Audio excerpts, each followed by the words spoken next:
All right, we're back with game 2, and our ladies are stepping up onto lanes 3 and 4 here at the Pilgrim Lanes in Haverhill, Mass.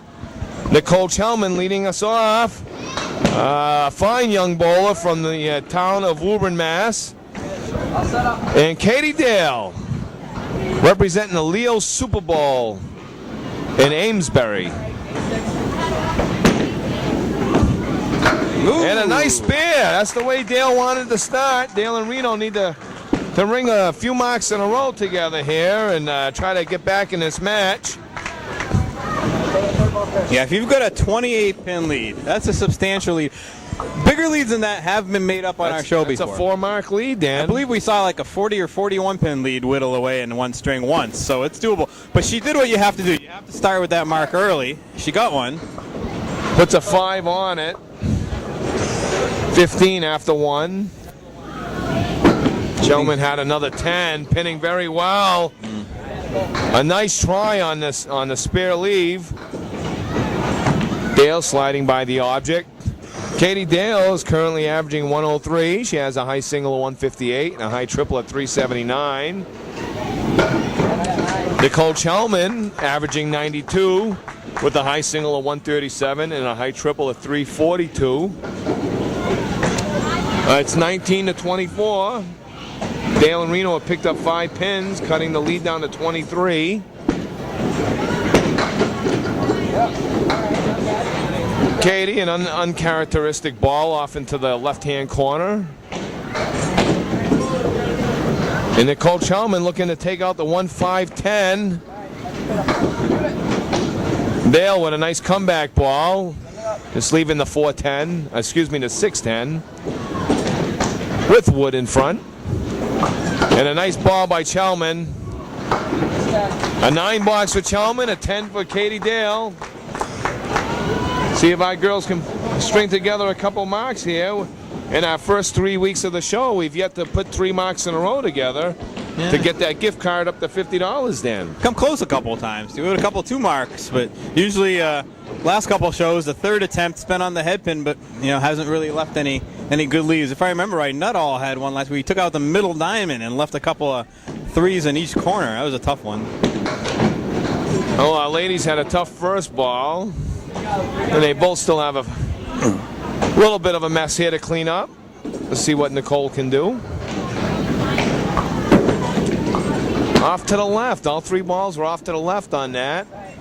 And it's a 5. Dale with a 7 picks up 2 more pins. The lead's getting down to about 20. Both teams still in the match. And if you're not marking, as long as you're gaining every box, you're giving yourself a reason to, believe in the match. That's important. Nicole with a tough ball to the left again, Dan. We're a little out of sync there for a minute. It happens. Got some nice backdoor action. Ooh. Dale with a nice attempt on the spare leave. She had that diamond left side with the 7-pin. She left the 5-pin standing. She'll be trying to get a 10. Chelman again off to the left side with a 5. Dale with a 10 picked up 5 more pins. 38-51 at the half. Dale and Reno picked up 13 pins. So it's a 15-pin difference in the match right now. Anybody's ball game, Dan. Yeah, if you had picked up 1 more pin, it would have been exactly halfway. So right now, the team of Bloom and Chelman a little off the head pin here. So the door's open. Bloom in the right corner, and Reno did what he wanted to do. Steve stuck his foot right in it. A bomb. A big strike for Reno in the 6th box of the second game. And Bloom looking for a big out. Billy, a nice head pin hit. Takes out a couple more pins and settles for 8. The lead is down to 13 now. We're going to be in single digits here if Reno can fill the strike. You're going to turn the whole match around with another strike. You just never know in this game, Dan. No. We've seen a big lead disappear before, I said. Stephen Reno does his bowling at the Bogey Lanes in East Brookfield, Massachusetts. He's got an average of 119, a high single of 165, and a high triple of 425. Billy Bloom Bloom does all his bowling here at the Pilgrim Lanes in Haverhill. He's currently averaging 114. He's got a high single of 173 and a high triple of 438, which he did qualifying for our show, I think a couple of seasons ago.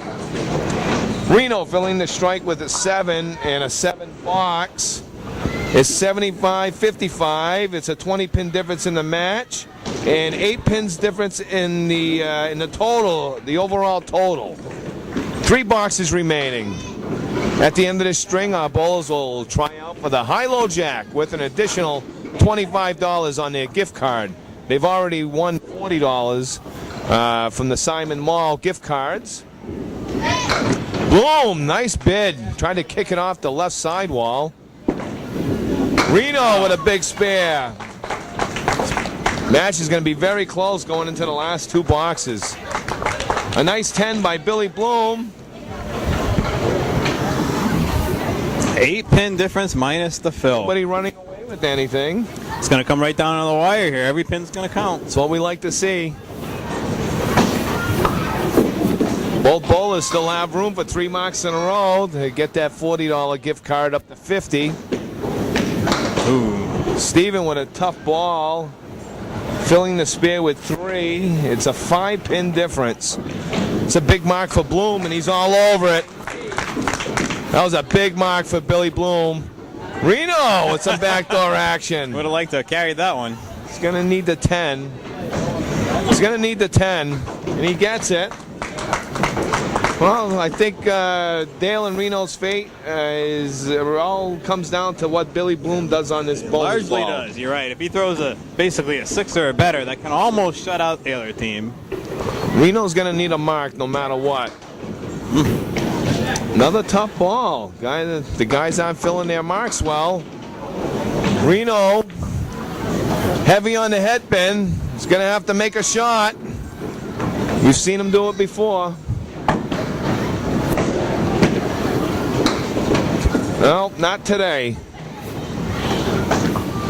And it looks like Chalman and Bloom will be moving on to the championship round sometime in April. And a nail biter, it went right down to the end. In today's final scores, Nicole Chalman and Billy Bloom are champions today with a 120 and an 85 for a 205 score. Dale and Reno with a 92 and a 105 for a 197, an 8-pin difference in the match. We're going to take a break, and we'll be back with the high-low jack with a $25 gift card in just a few moments. So don't go away. Thanks, Brian.